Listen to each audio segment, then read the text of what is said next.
No, entonces,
mm,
hola, buenos días.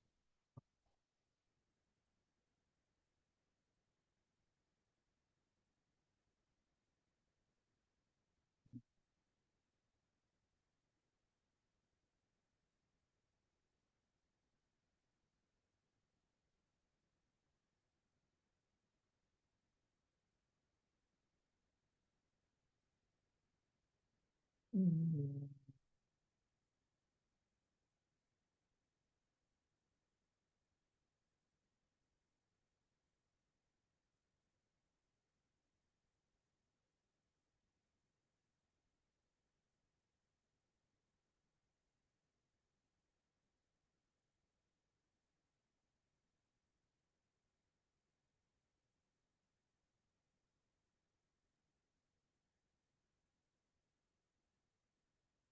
Buenos días.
Buenos días, Luis, ¿cómo estás?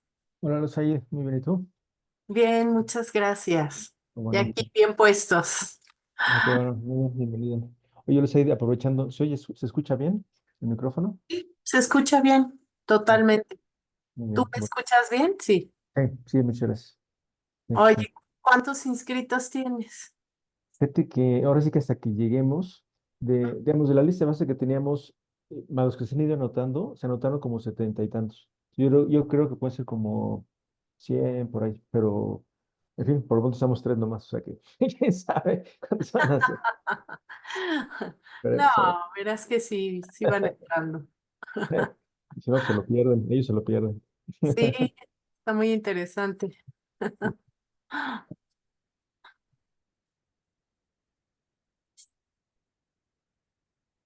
Bueno, te dejo unos segunditos. Vale, gracias, los seis. A ti.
Hola,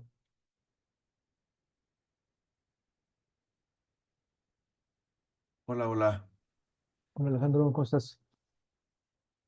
Muy bien, aquí estamos, Luis. Bueno, no, bienvenido, muchas gracias. Agradecemos ahora tus gestiones. Gracias.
Ay, perdón, ¿quién es el número 2? ¿Es el padre Pablo?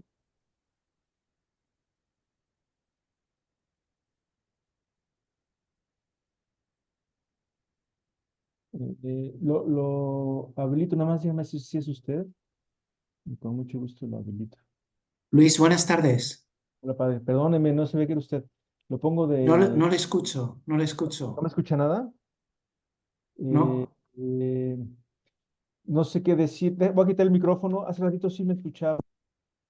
¿Me escucha? ¿Ahí me no, escucha? no le ¿Tampoco escucho. no me escucha? Lo siento. Si no me escucha, yo creo que es... No puedo iniciar el vídeo tampoco, ni puedo yo creo que es por... proyectar un PPT, un PowerPoint. Sí, sí, sí.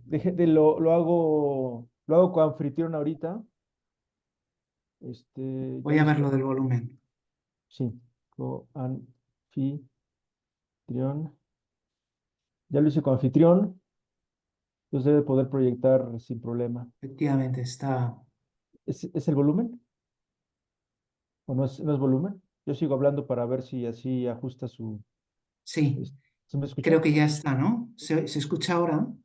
Sí, yo a usted lo escucho bien, muy bien. Nada más a ver si usted escucha también bien. Le- Sí, sí, le- sí, ahora le porque escucho perfectamente. perfecto. Entonces ya lo hice con anfitrión. Puede proyectar, si le parece, quiere proyectar ahorita para probar. Yo en la presentación, si le parece, quisiera proyectar esto y luego le dejo a usted, le paso la bolita para que pueda proyectar o quiere proyectar para probar de una vez. Podemos, si le parece, probamos Hacerla, por si acaso. ¿cómo no? ¿Qué tal? Ahí se ve ya, exactamente, está muy bien. Bien, pero igual quieren empezar con el cartel de ustedes, ¿no? O como, Sí, si le parece, y así lo presento y presento alguna cosa. muy bien, pues yo luego lo inserto y ya está. Ahora, muchas gracias, padre. Bien. Aquí lo que yo no sé, déjeme ver. Claro, Pablo, es Alejandro Sada, un saludo. Hombre, Alejandro, Aquí ¿cómo estamos, están? pues con ¿Cómo están? mucho gusto de tenerlo aquí. Lo mismo digo, con mucho gusto de poder estar por lo menos virtualmente Sí, en caray. México. Sí, sí, Muchas sí. gracias, Pablo. Con muy buenos recuerdos. Sí, ¿Qué tal la Oye, padre, familia? bueno, bien, afortunadamente todos bien aquí ya terminando el curso escolar. Ahora vamos a ver cómo entretenemos a toda la bola en el verano, ¿no? Sí, sí, eso es lo que viene ahora, sí, efectivamente. padre, ¿me Muy haría el favor bien. de dejar de compartir para poder compartir? Es que no sé cómo Sí, recuperar. Sí, sí, gracias. a ver, ahora, ¿no? Sí, así, muchas gracias. Ahorita yo comparto y luego ya lo dejo a usted compartir. Si no tiene inconveniente. Sí, Muy sí, bien. ningún problema.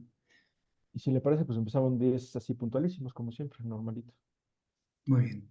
Se anotaron muchos nuevos al seminario. Tenemos una base de datos ya de bastante gente y hay 73 nuevos. Entonces yo espero Qué que se bien, vayan sumando conforme vaya llegando las 10. Esperamos que se vaya sumando aquí la gente.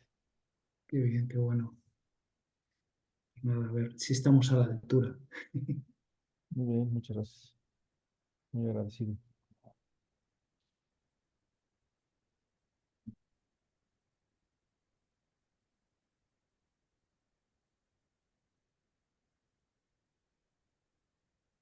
Mm,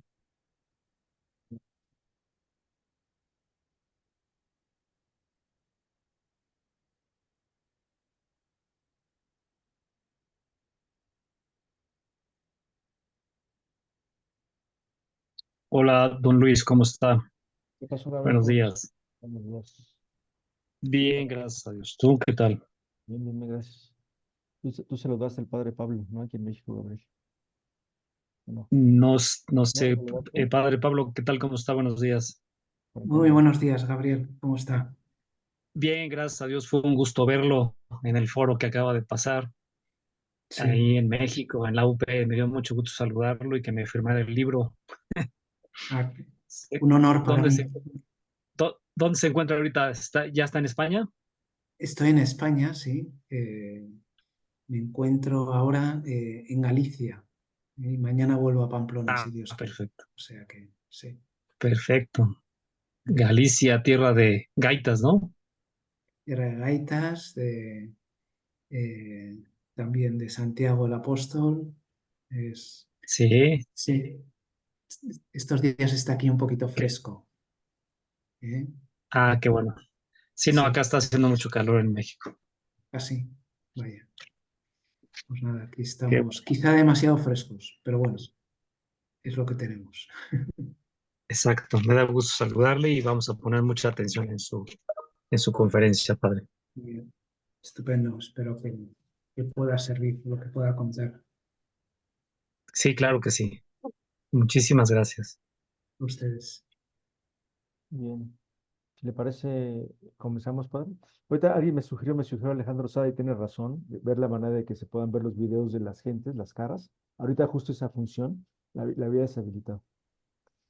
Eh, Buenos días a todos. Gracias por hacer ese espacio para asistir a la conferencia magistral de verano del Seminario de Estudios Teológicos SET del Instituto de Humanidades de la Universidad Panamericana. Será impartida por el profesor doctor Pablo Blanco Sarto, es ganador del Premio Ratzinger 2023 y que la titula Benedicto XVI en 7 palabras. Bienvenidos todos, bienvenido profesor Pablo Blanco, muchas gracias por la generosidad de su tiempo para impartir la conferencia. Unos pocos asuntos con rapidez, hablo rápido para aprovechar el tiempo. Voy a poner los micrófonos en silencio si no tienen inconveniente y los abro en el momento de las respuestas. Así facilitamos que se escuche muy bien la conferencia, si les parece bien. Luego, agradecer como siempre a los asistentes del Seminario de Estudios de Teología, en especial a los que estuvieron pendientes todo el año pasado, en el que nos dedicamos a estudiar a Benedicto XVI. El programa se llamó Benedicto XVI en un año, que cerramos con esta conferencia magistral. Dar la bienvenida a los que por primera vez asisten a este seminario. Ojalá no sea la última, sino que sea el primer encuentro de muchos. Esperemos que así sea. Tenemos programas semestrales y ya que hicieron favor de inscribirse, les irá llegando con cierta frecuencia las notificaciones, ¿no? El programa, la postal, algunos recordatorios. No se preocupen, no van a ser muchos, no van a ser invasivos, son unos cuantos. Luego, les quería presentar la postal del programa del seminario para el siguiente semestre. Es esta. Eh, Se las haremos llegar en breve, ¿no? Pero al menos para que sepan de qué va a tratar, ¿no?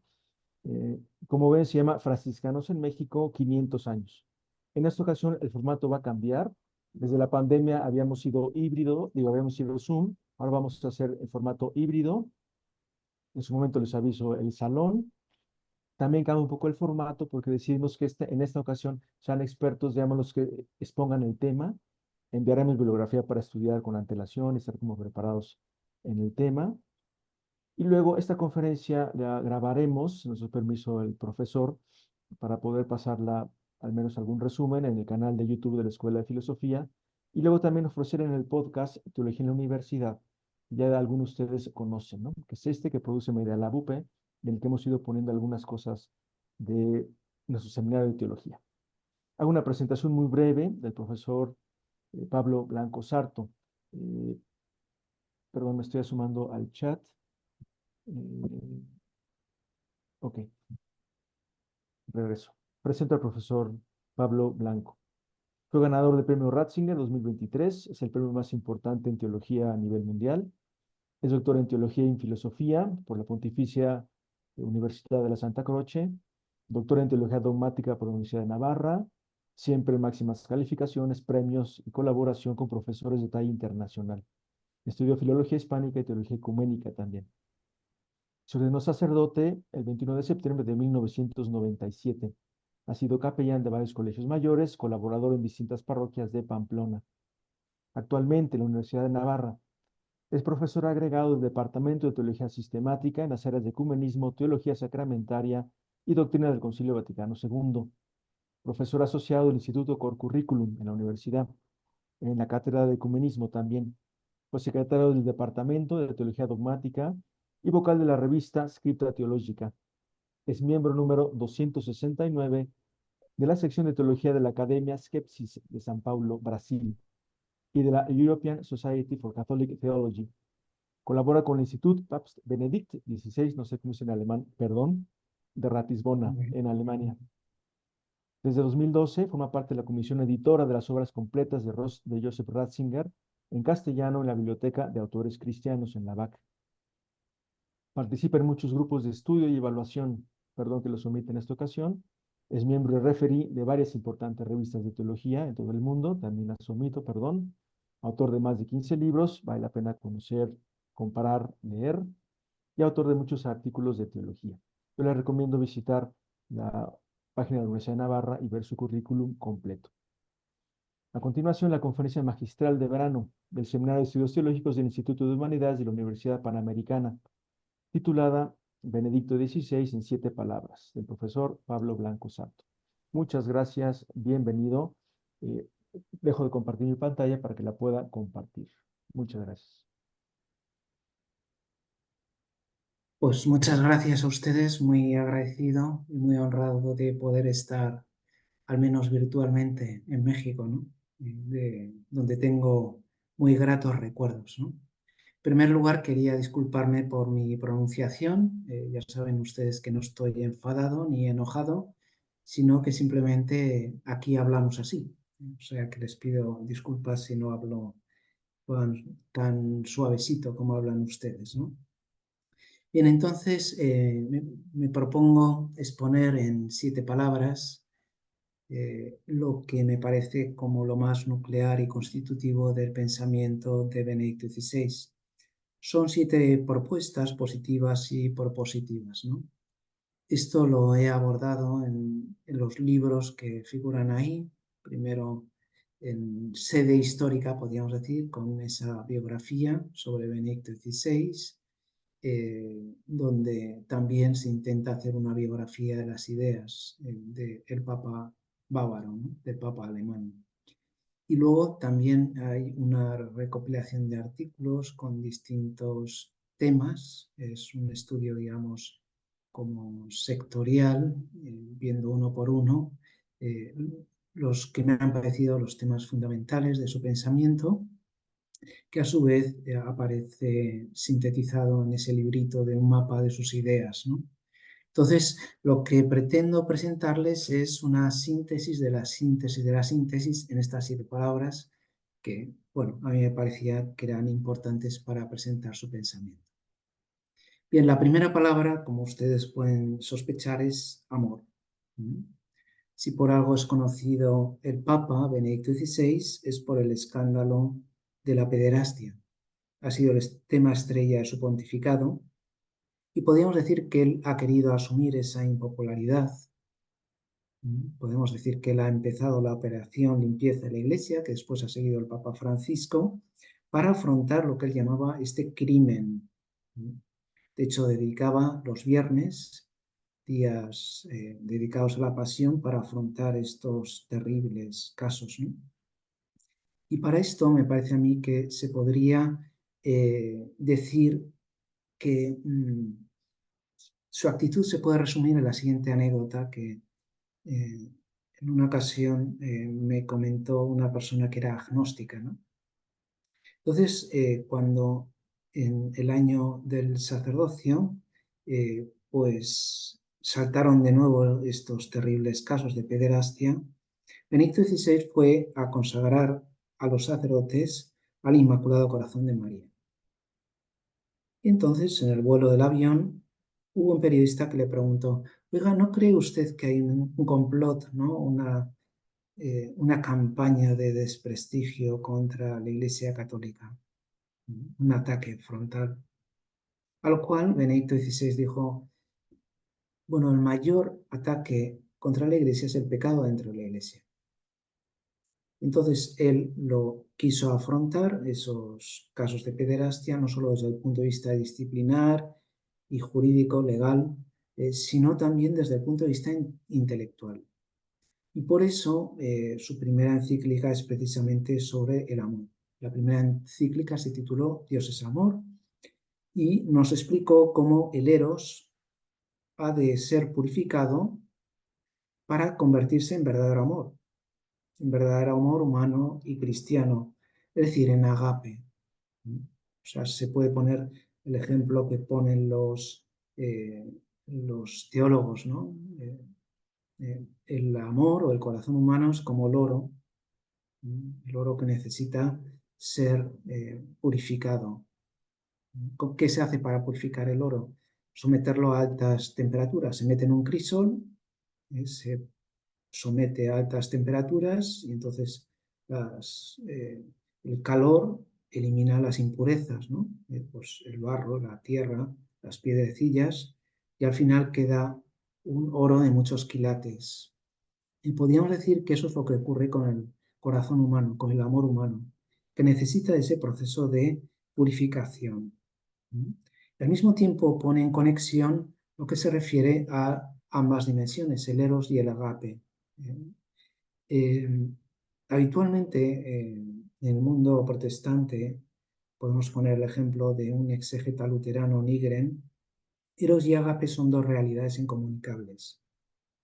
Sin embargo, para Ratzinger, y para la teología católica, podemos decir en general, las dos realidades se comunican. Es decir, el eros, una vez purificado, decíamos, se puede convertir en verdadero ágape cristiano.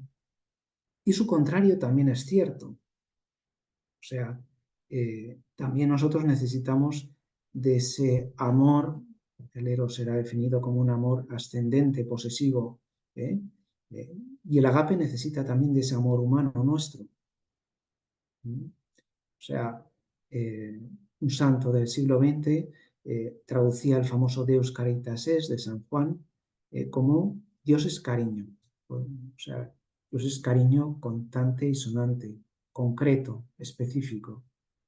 Nosotros necesitamos también de esa capacidad humana de amar para alcanzar ese verdadero amor de Dios, donado por Dios. Y este sería otro punto importante, ¿no? Cuando él habla de esa revolución del amor, donde nosotros somos capaces de amar porque Dios, que es amor, también definición de San Juan, Dios que es amor, nos puede dar ese amor. Y a lo mejor ese corazón pequeño, mezquino que nosotros tenemos, si está iluminado, si está ensanchado, y porque el coeficiente de dilatación del corazón es infinito, pues entonces es capaz de amar. Es verdad que a veces decimos, no soy capaz de querer a esa persona. Es imposible. Pues Dios, que es amor, nos puede dar ese amor prestado. Él dice, amor de segunda mano, pero quizá, por lo menos, me parece que nos suena muy bien, ¿no? Lo de segunda mano suena como algo gastado, pero en Alemania hay una gran cultura de reciclaje, ¿no? Y entonces el amor de segunda mano no suena mal, pero es un amor prestado. Pues Dios nos puede dar ese amor con el cual somos capaces de amar incluso a aquellos que no somos capaces de amar, valga la paradoja. De este modo se establece esta revolución del amor, donde hay una continuidad entre amor, caridad y santidad. O sea, el amor humano, sublimado, purificado, se puede convertir en verdadero amor de origen divino, en verdadera caridad, en verdadero agape, y de ese modo llegamos a la santidad, porque la santidad no es otra cosa que la plenitud del amor, el amor total, podríamos decir, ¿no? Bien, pues esta sería la primera idea, la primera palabra, que lógicamente tiene que ver con la esperanza, que será su segunda encíclica, de tal manera que el que era conocido como el guardián de la fe, pues se convierte también en el Papa del amor y la esperanza. Bien, la segunda palabra, yo creo que la conocerán bien, es la razón, porque he hablado de innumerables ocasiones sobre este tema, ¿no? En primer lugar, el debate con Jürgen Habermas, en el cual convinieron que la razón puede entablar un diálogo con la religión. Es más, lo decían así, ¿no? De mutuo acuerdo Habermas y Ratzinger, ¿no? Habermas, que es un epígono del marxismo, ¿no? De la escuela de Frankfurt, ¿no? Y decía, pues la razón y la religión deben curarse de sus respectivas patologías, de sus respectivas enfermedades, que también la religión puede estar enferma. La religión se enferma cuando incurre en el fanatismo o el fundamentalismo, en la fe sin razón. Y al revés, la razón y sobre todo la razón moderna, la razón sin fe, puede cometer errores tan grandes como los que ha cometido históricamente, en fecha reciente también, ¿no? como Auschwitz o Hiroshima o Chernobyl. Entonces, también la razón necesita la terapia, la curación, la sanación por parte de la religión. Entonces se puede establecer un feedback, una retroalimentación entre ambas, ¿no? Y por eso, si los sueños de la razón producen monstruos, como dibujó Goya, la religión puede despertar de esos sueños un tanto perversos en los cuales puede caer la religión sin razón, ¿no? Aquí viene, por tanto, la importancia de la razón, y aquí Ratzinger tiene un programa como muy ambicioso, ¿no? Ustedes se acordarán seguramente del discurso de Ratisbona, pronunciado en 2009, en el cual hablaba de una razón ampliada. Entonces, ahí, claro, el discurso fue famoso por la cita de un emperador bizantino que algunos pensaron que hacía propia, y el juicio negativo sobre el Islam. Pero el discurso no iba sobre el Islam. El discurso era más ambicioso y se proponía revisar los 3 últimos siglos de la genealogía de la razón, en el mundo alemán, sobre todo a partir de la Ilustración. Tiene que ver esto con la razón comunicativa del mismo Habermas, ¿no? Y cómo esa razón estrecha, calculadora, puramente matemática, pues necesita abrirse, necesita ampliarse. Entonces, él proponía una nueva razón que a su vez podía propiciar una nueva ilustración, una nueva cultura, una nueva civilización. Y aquí es donde entra el problema de la cuestión de la verdad, o sea, de la primacía del logos sobre el ethos, como pueden ver ahí, ¿no? O sea, nosotros tendemos a primar, a poner por delante la acción, acción, acción, acción. Sin embargo, Ratzinger piensa que lo primero es la reflexión, y después ya la actuación de acuerdo con eso que se ha visto, ¿no? Voy a explicar, pido perdón con un ejemplo ecológicamente incorrecto, ¿no? Pero si ustedes saben de la famosa cacería del zorro, la fox hunting, pues ahí parece ser que la mitad de los perros alcanzan al pobre zorro, pues precisamente porque lo han visto. Y la otra mitad que no la ha visto, pues se van por ahí a dar un paseo, a dormir la siesta. El ver la verdad nos permite seguirla. Un gran amor es hijo de un gran conocimiento, decía Leonardo da Vinci. Luego ese logos nos permite un ethos, una actuación directamente proporcional, una actuación, digamos, con sentido, con conocimiento, con conciencia, valga la redundancia, ¿no? Bien, y esto él lo expresó en la tercera encíclica, la llamada Caritas in Veritate, el amor en la verdad, donde explicaba esa mutua implicación entre la verdad y el amor. Digamos que estas 2 palabras, verdad y amor, es como un mantra que recorre todo el pontificado de Benedicto XVI. Y decíamos que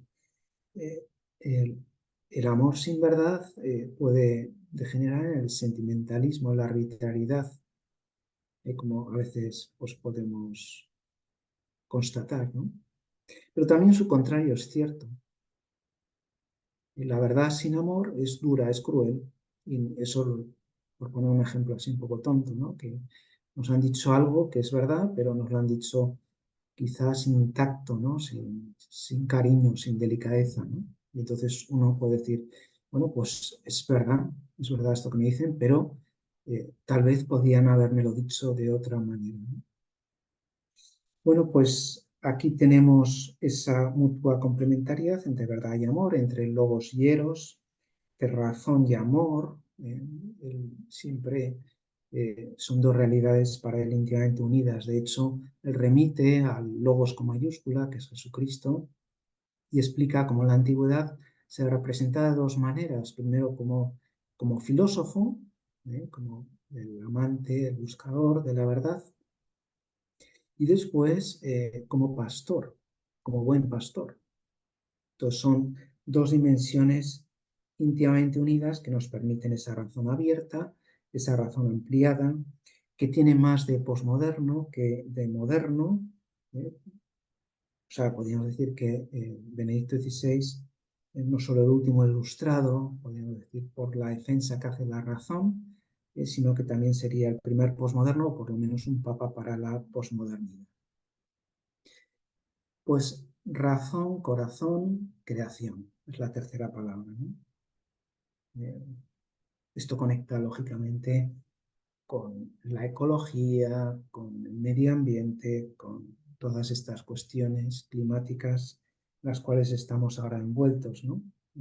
Muchos han hablado de las raíces verdes de la última encíclica social de Benedicto XVI, que era una encíclica global, porque abordaban, digamos, distintos temas, ¿no? La crisis económica con la vida, ¿no?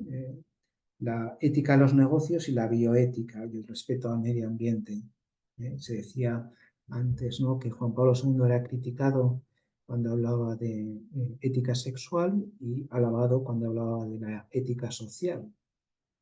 Pues Benedicto XVI pone todo junto porque todo comunica y por eso es una encíclica global, ¿no?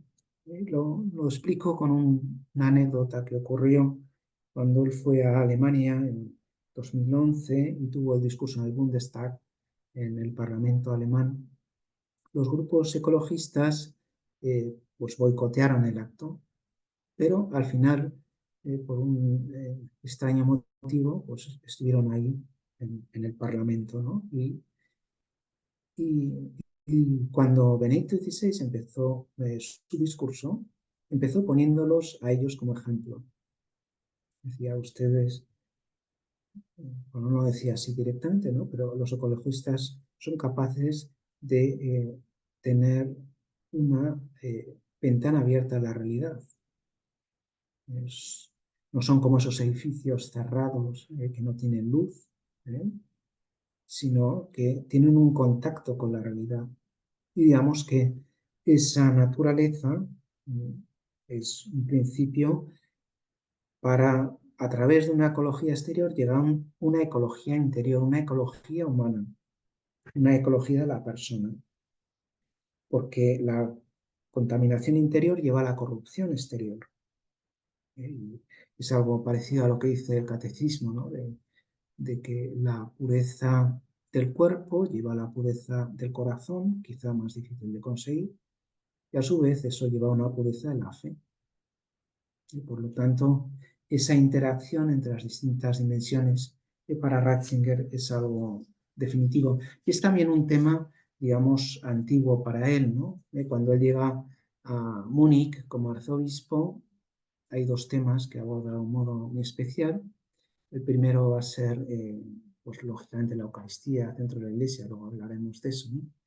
Pero el otro tema era precisamente la creación, porque para él constituye una verdad olvidada. O sea, sí, propugna un ecologismo cristiano interior y exterior. Y a eso dedicó esas homilías. Es curioso porque son homilías con una alta densidad teológica, pero también muy asequibles, ¿no?, que en castellano están publicadas como Creación y Pecado, porque también habla del pecado original. Claro, lo que atenta contra el medio ambiente es principalmente consecuencia de esa codicia que es un pecado. Y como el pecado original, pues lógicamente va contra ese proyecto original, el designio de la creación que Dios estableció. Entonces, esto él lo explica con, podríamos explicarlo con el prólogo del Evangelio de San Juan, ¿no? Se acordarán ustedes, ¿no? Al principio era el Logos, Logos con mayúscula, con la L mayúscula, ¿no? Y para él el Logos es la razón creadora, la razón amor, como decía, el Logos agapicus, como decían los medievales, ¿no? O el verbum spirans amorem, decía San Agustín. Es decir, el Logos que crea, que se encarna, que muere y resucita por amor. Y si vamos al versículo 3, que es el que tienen allí, todas las cosas fueron hechas conforme a él, conforme al Logos. Y todas las cosas tienen la huella del Logos. Por eso las cosas tienen un sentido, tienen una naturaleza, tienen una gramática, tienen un lenguaje propio, que nosotros si descubrimos, pues, lógicamente podremos también sacarle un partido mejor. Es un poco como las instrucciones de los electrodomésticos, no sé cómo será ya, pero aquí en España cuando uno compra un electrodoméstico enseguida empieza a trastear, ¿no? En Alemania no, primero se leen las instrucciones y conforme a las instrucciones van manejando el aparato en cuestión, ¿no? Pues ese logos con mayúscula, en principio era logos, imprime un logos con minúscula, porque todas las cosas fueron hechas conforme a él. Y podríamos también conectar con el famoso versículo 14, ¿no? Y el logos hizo carne. Es decir, ese logos encarnado, pues va a dejarnos la pista sobre cómo a través del conocimiento y del amor pues somos capaces de conectar con ese logos con mayúscula, ¿no? O sea, la razón y la conciencia son capaces de conocer no solo la verdad interior de las cosas, el logos, el sentido interior, sino que también nos pueden permitir, indudablemente con la ayuda de la gracia y de la fe, el acceso a ese logos originario, ¿no? A ese logos con mayúscula. Bien, pues razón, corazón, creación y adoración. La cuarta palabra, que él es consciente de que es el verdadero motor de la Iglesia y de la vida cristiana, frente a un activismo cortoplacista en el cual estamos a veces sumidos. El Papa alemán sabe esperar, sabe rezar, sabe pensar, pero sobre todo sabe eso, rezar. Hay una anécdota de Juan Pablo II cuando estuvo en Estados Unidos, que ahí es donde saltaron estos terribles casos de abusos a menores. Dicen que Juan Pablo II dijo, bueno, esto ocurre porque han descuidado la Eucaristía. Uno puede pensar, ¿y qué tiene que ver una cosa con la otra? Pues tiene que ver, porque la adoración es ese corazón, ese núcleo íntimo, él lo comparaba con la fusión nuclear, es decir, con esa energía limpia y además muy barata e inagotable. Me contaron, no sé si era verdad, que con una batería de un portátil y una bañera, si se consiguiera esa fusión nuclear, habría energía necesaria para una persona durante toda su vida. Es la energía del sol, inagotable, que ahí sigue, ¿no? Calentando durante miles de millones de años, ¿no? Pues esa es la Eucaristía. Y de hecho, para él, la liturgia no es solo uno de los puntos principales de su teología, sino que él está convencido de que la crisis de la Iglesia se debe al descuido de la liturgia, porque es su ámbito más íntimo, ¿no? Su Sancta Sanctorum. Cuando él en su infancia experimentó la opresión del régimen nacionalsocialista, del régimen nazi, pues él contaba que tenía un refugio, un doble refugio, ¿no? Por un lado, pues, claro, era atacado, era señalado, y decían, mira, ese es católico, ese va a misa, ese se va a hacer cura, y entonces él dice que desarrolló la capacidad dialéctica, ¿no? De hablar, de argumentar, de defender la fe. ¿Mm? Pero por otro lado, había también un refugio íntimo donde frente a esa opresión del régimen nazi, él se refugiaba y era la liturgia. ¿Mm? Eso le metió en el mundo de Dios. ¿Mm? Y a lo mejor ustedes recordarán las Jornadas Mundiales de la Juventud de Colonia, de Madrid, de Sydney y otras, ¿no? Donde es impresionante el silencio que hay en la adoración del sábado por la noche, ¿no? Como ahí los jóvenes que se cuentan por miles o por decenas o centenas de miles, pues están en silencio y en adoración, muchos de ellos de rodillas, ¿no? Me acuerdo que cuando estuve en Colonia en 2005 iba con otro sacerdote alemán y me dijo, mira, digo, ¿qué? Y dice, los son luteranos, ¿no? Y estaban ahí adorando la Eucaristía cuando en principio para ellos no creen en la presencia real de Jesucristo después de la celebración, ¿no? Y en él está convencido de que la crisis de la Iglesia se debe al descuido de la liturgia y de que el mejor modo de llenar las iglesias consiste precisamente en celebrarla bien. Como Juan Pablo II, para él, la Eucaristía es el centro, la Eucaristía hace la Iglesia. Decíamos que este era un tema al cual había dedicado pues ese ciclo de homilías en Múnich,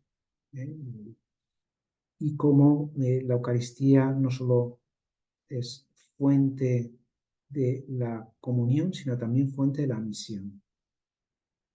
Esto lo explico con una anécdota sencilla de Teresa de Calcuta, ¿no?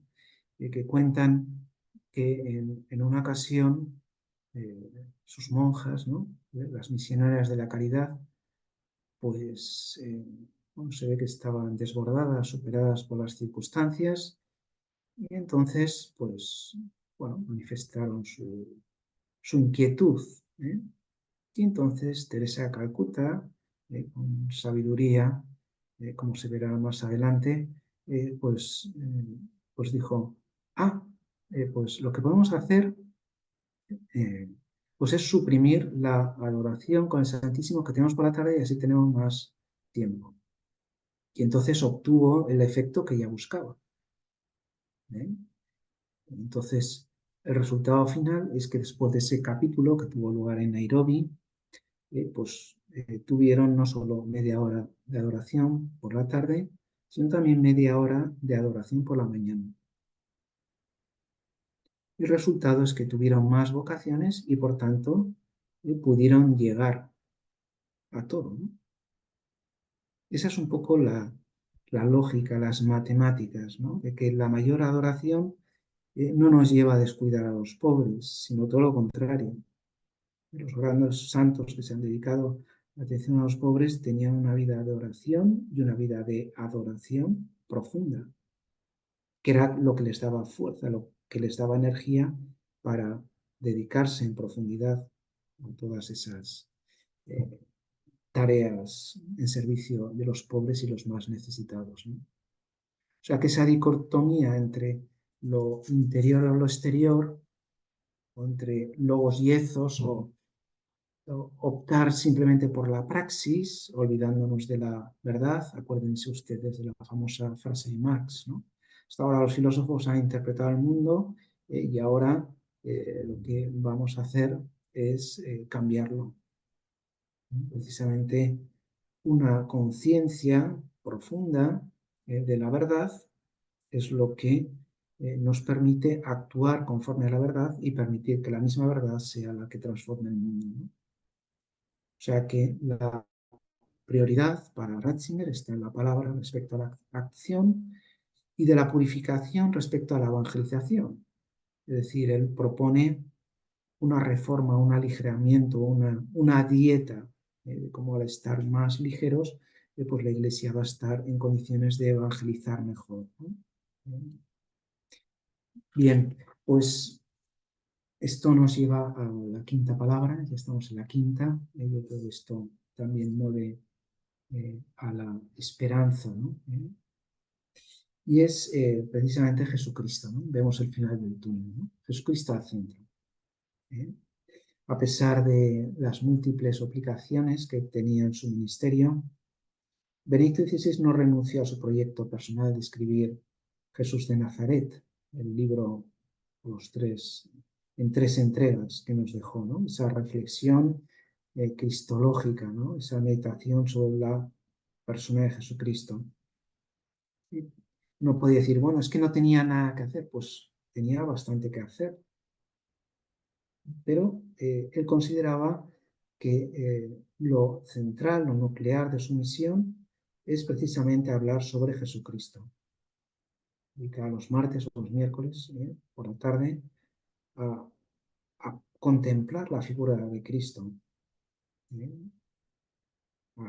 Quirite faciem eius, decía, citando a San Agustín, ¿no? Contemplar tu rostro me permitirá lanzarme a esa tarea de evangelización, a la misión. Por eso, para él, hablar de Jesucristo era una verdadera prioridad. Y hablar de él como Dios y como hombre, como el Cristo de la fe y el Jesús de la historia. Ahora vamos a celebrar el concilio en 1700 años, el concilio de Nicea, en el cual se propone a Jesucristo como consustancial al Padre, de la misma naturaleza que el Padre, decimos nosotros, ¿no? Es decir, que es verdadero Dios y verdadero hombre después de la encarnación. Si no fuera Dios no podría salvarnos. Y si no fuera hombre tampoco podría salvarnos en plenitud, porque lo que no ha sido asumido no ha sido salvado, decía San Atanasio, ¿no? Por lo tanto, el Cristo, la fe y el Jesús de la historia, eso que se proponía como una dicotomía irreconciliable, pues él lo ve unido en la persona divina de Jesucristo, que ha asumido la naturaleza humana. Por lo tanto, Jesucristo no es un avatar más de la divinidad, no es un profeta, sino el Hijo de Dios hecho hombre, solo Él salva. O sea, dicho así de forma telegráfica, ¿no? Pues Jesús sí, pero Cristo también.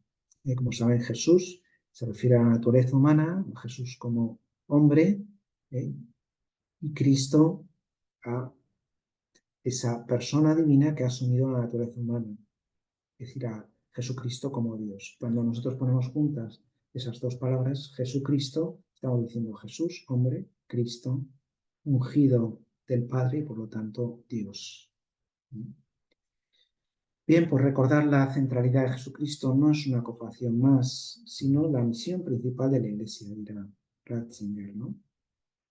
Por eso, en la actual sociedad multicultural, hace falta recordar cómo Jesucristo, pues muerto y resucitado, ha venido para salvarnos a todos. Se puede salvar un musulmán, un budista, un sintoísta, un animista, pues sí, pero si se salvan es en Jesucristo. Y por eso es tan importante en el momento actual anunciar a Cristo muerto y resucitado. Cuento una anécdota que él mismo relataba de cómo le fueron a ver unos obispos latinoamericanos, yo creo que no eran mexicanos, ¿no? Pero le contaron lo siguiente sucedido. Y el otro día han venido a vernos unos indígenas y querían agradecernos pues el que pues todo lo que habíamos hecho por ellos, ¿no? Pues habíamos construido una escuela y un dispensario y un pozo. Dijeron, pues muchas gracias por todo eso, pero necesitábamos que nos hablaran de Jesucristo. Entonces han venido unos protestantes y nos hemos hecho protestantes. Entonces Ratzinger dice, bueno, ¿qué estamos haciendo? ¿Qué estamos haciendo? ¿O de qué estamos hablando? Porque a lo mejor hay una autorreferencialidad de hablar de la Iglesia, de las cosas eclesiásticas, de las cosas eclesiales, que nos despistan y nos hacen olvidar que lo principal es anunciar la persona de Jesucristo. Bien, íntimamente unida a Jesucristo son como dos círculos concéntricos, ¿no? Jesucristo en el centro, después la Iglesia como un anillo, como un donut, decimos aquí, yo creo que ahí dicen dona, ¿no? Alrededor de la Iglesia, porque la Iglesia no es otra cosa que el cuerpo y la esposa de Jesucristo. O sea, por decirlo de alguna manera, frente al conocido Cristo sí, Iglesia no, el Papa Ratzinger quería recordar que la Iglesia es el cuerpo y la esposa de Cristo, ¿no? Muchos dicen, Cristo sí, Jesucito de mi vida, como decimos aquí, ¿no? Pero los curas, los sacramentos, la Iglesia quita. ¿No? Pues la Iglesia no es otra cosa que el Cristo ampliado, y por lo tanto, Cristo sí, Iglesia también. O dicho de otra manera, como decían los padres de la Iglesia, ¿no? Cristo es el sol y la Iglesia es la luna que refleja la luz del sol. Es decir, la razón de ser de la Iglesia no puede ser otra que hacer presente a Cristo, que hacer presente la salvación que Cristo nos ha traído. Y por lo mismo, pues Jesucristo se sirvió de una mediación. En primer lugar, a través de los apóstoles, es una mediación, en teología se dice sacramental, es decir, visible, sensible, empírica, palpable. Y al mismo tiempo, contó también con la figura de la mujer. Ahora que se habla tanto de la mujer en la Iglesia, el sacerdocio femenino y esto, pues en un documento, la parte final de un documento sobre la ordenación de las mujeres, se decía ahí que la persona más importante en la Iglesia no es ni el Papa, ni los obispos, ni los curas, ni los diáconos. La persona más importante de la Iglesia es una mujer, y es María. Es la primera iglesia, la primera creyente, la primera cristiana. Perdón que cuente una cosa personal, pero me acuerdo que en una ocasión fui a ver a un profesor alemán en Berlín, y curiosamente me invitó a cenar y estuvimos ahí hablando del tema que yo estaba estudiando, ministerio en los luteranos y tal, me ayudó bastante. Y al final apareció su mujer y me preguntó sobre esto. ¿Qué hay del sacerdocio de la mujer? Entonces yo le contesté con esto, ¿no? La persona más importante de la Iglesia, ni el Papa ni los obispos, sino que es una mujer, y es María. Y aquella mujer se quedó como bloqueada, como asombrada, ¿no? Y luego entonces le conté a la profesora alemana, estaba ahí en mi universidad, le dije, me ha pasado esto, no sé si he hecho algo inconveniente. Y dice, no, es que ella es pastora luterana. Pues yo tomé aquello como que ella no se imaginaba que el designio de Jesucristo para su iglesia tuviera un lugar tan privilegiado para la mujer. Entonces, digamos que esa mediación a través del ministerio apostólico por un lado y por otro lado el ministerio mariano, resulta definitivo, ¿no? Podríamos hablar también aquí del ecumenismo, pero para contar con el tiempo que me han concedido, paso al siguiente tema y si quieren las preguntas podemos abordar este tema, ¿no? Bien, y la última palabra es precisamente belleza, ¿no? Ratzinger ha sido siempre un enamorado de la belleza desde su temprana afición a la música, especialmente a la de Mozart, ¿no? O sea, se suele decir que él es el Mozart de la teología y en este sentido se suele decir que, bueno, esto es una broma, no es un chiste, ¿no? Pero pues un experimento que hicieron en Estados Unidos que consistía en poner música de Mozart a unas vacas, ¿no? Y el resultado es que efectivamente las vacas daban más leche, ¿no?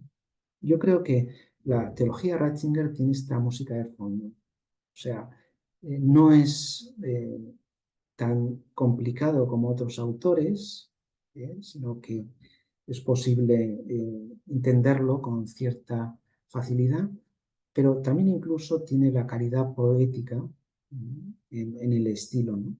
Y por eso la música de fondo de la teología Ratzinger me parece que es parecida a esa de Mozart, ¿no? Él ha afirmado que un teólogo que no tenga sensibilidad estética, por lo menos lo decía de mi gremio, ¿no? Un teólogo que no tenga sensibilidad estética o sensibilidad artística, sensibilidad a la belleza, es un teólogo peligroso. Y de hecho uno de sus alumnos decía siempre, ¿qué diferencia hay entre Ratzinger y otro profesor? Pues que Ratzinger siempre tenía tiempo para tocar el piano, ¿no? Bien, y por lo tanto, para él, la belleza no es como un añadido o un adorno, ¿eh? La belleza es algo esencial, constitutivo de la realidad. Por eso la belleza del arte cristiano y también de la vida de los santos, porque ¿por qué nos atraen la vida de los santos? Pues porque tienen belleza, ¿no? Por eso nos resultan atractivos, ¿no? Pues la belleza del arte cristiano y de la vida de los santos es el principal agente de evangelización en la actualidad en esta sociedad posmoderna y esteticista, podríamos decir, ¿no? Que nos ha tocado vivir, ¿no? Y termino, porque me parece que se me ha acabado el tiempo, con una anécdota que él mismo contaba del príncipe Vladimiro de Kiev, ahora tristemente masacrada por la guerra, ¿no? Pero cuentan que el príncipe Vladimiro hizo una especie como de test para ver cómo podía resolver la cuestión religiosa y dijo, bueno, pues vamos a hacer como una especie como de concurso de religiones, un casting se diría ahora, ¿no? Entonces, pues envió a unos legados, primero a Bulgaria, donde estaban los musulmanes, y les vieron rezar y dicen, ah, bien, ¿no? Después fueron a Alemania y entonces dijeron, ah, pues mejor todavía, ¿no? Eran católicos latinos, y después fueron esos mismos embajadores a Constantinopla, donde el emperador le recibió con todos los honores, les condujo a la Basílica de Santa Sofía ahí con sus bóvedas espléndidas, en mitad de la celebración de la Divina Liturgia, con sus cantos, con su incienso, y aquellos embajadores dijeron, pues aquello era el cielo y la tierra. Y desde entonces el Rus, primero Ucrania y después Rusia, se convirtió al cristianismo. Y por lo tanto, la belleza del arte cristiano, de la vida de los santos, de la liturgia, es el principal agente de evangelización en la actualidad. Bien, pues esta es la síntesis que quería exponerles. En este cuadro se resume un poco pues, esas 7 palabras que hemos recorrido, ¿no? Razón, corazón, creación, adoración, el centro Jesucristo, la iglesia alrededor de Cristo y la belleza como el contexto en el cual se comunica todo este mensaje. Y no tenía así nada especial. Dejo tiempo, como me han pedido, para las preguntas y estoy a la disposición de todos ustedes para lo que quieran. Muchas gracias. Muchas gracias, padre. Muchas gracias, profesor, doctor Pablo Blanco Sarto, por su conferencia magistral Benedicto en 7 palabras. Todo el agradecimiento por parte del Seminario de Estudios Teológicos del Instituto de Humanidades de la Universidad Panamericana. Ya abrí los micrófonos, ya uno lo puede abrir si uno quiere. Si alguno tuviera una pregunta, con gusto, levanten las manos, con mucho gusto les voy pasando hasta donde lleguemos. Si les parece, podemos acabar a las 11 de la mañana, agradeciendo así la generosidad del ponente. Muchas gracias. Ahora sí, quien quisiera preguntar alguna cosa, decir alguna cosa, adelante. Losaid. Gracias, muchas gracias, muy interesante. Una pregunta, hablando acerca del ataque, la reputación que se ha ido creando con respecto a la Iglesia Católica, yo me he percatado que cuando viajo a otros países, como por ejemplo Estados Unidos, como que las comunidades son muy fuertes y procuran, claro, existió, pero procuran como intentar dar otro marketing, vamos a llamarlo así. Usted que ha viajado, padre, ¿siente que es esta reputación con respecto a la pederastia y a todo lo que se ha venido a lo largo de los años diferente en cada lugar? En México yo la he sentido muy marcada, ¿no? Sí. ¿Qué podemos hacer también al respecto? Bien, yo sinceramente la realidad de Estados Unidos no la conozco mucho, he estado alguna vez, pero no. Pero evidentemente es, como lo llaman en Estados Unidos, de escándalo, ¿no? Un escándalo que realmente pues, supuso una dosis de realidad demasiado fuerte, ¿no? Pero Ratzinger no quiso echar tierra encima o mirar a otro lado, ponerse de lado. Ratzinger quiso asumir y, como hemos dicho, empezó la operación Limpieza de la Iglesia, podemos decir. No solo en asuntos de lo que se refiere a pederastia, sino también en escándalos financieros. Porque él piensa que eso que hemos dicho, ¿no? De que el mayor ataque contra la Iglesia es el pecado entre la Iglesia. O sea, uno no puede esconder aquello. Al muerto hay que sacarlo del armario, ¿no? Y la basura hay que sacarla de la casa. Pues de igual manera hay que purificar ese pecado. Y por eso poníamos la imagen del crisol. Para obtener un oro de muchos quilates, lo que hace falta es ese proceso de purificación a través del dolor, a través de quitar esos elementos espúreos, y no solo, insisto, desde el punto de vista disciplinar, sino también desde el punto de vista vital, personal, del pensamiento.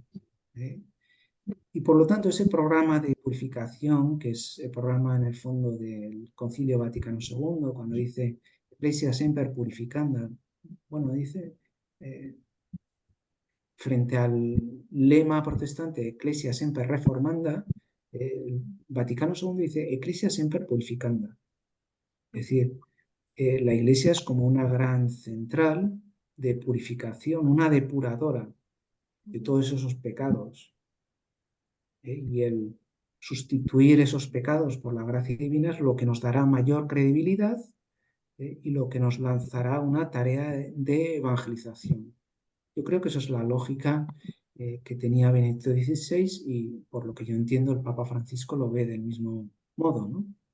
Entonces, yo no soy quien para dar fórmulas mágicas ni recetas a nadie, pero yo creo que la fórmula Ratzinger pues es acertada en ese sentido. Gracias, muchas gracias. Ustedes. Gracias, padre. Gracias, Losaid. Talib. Hola padre, mucho gusto. Yo digo, sé que esta parte no la pudo tratar con mucho, bueno, no, nos saltamos por lo del tiempo, pero le quería preguntar de la visión de Ratzinger sobre el ecumenismo, sobre todo con las iglesias ortodoxas, tanto la del este como la oriental.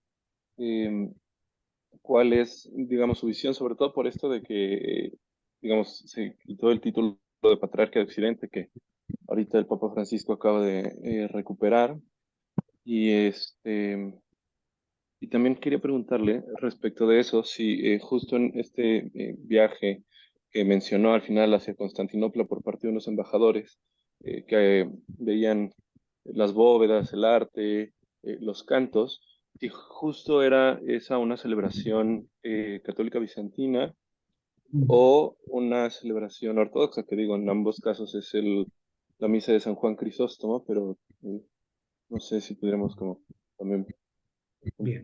ver. Bueno, veo que estoy ante un experto, pero era católica bizantina porque es antes del cisma, era en el siglo IX, ¿eh?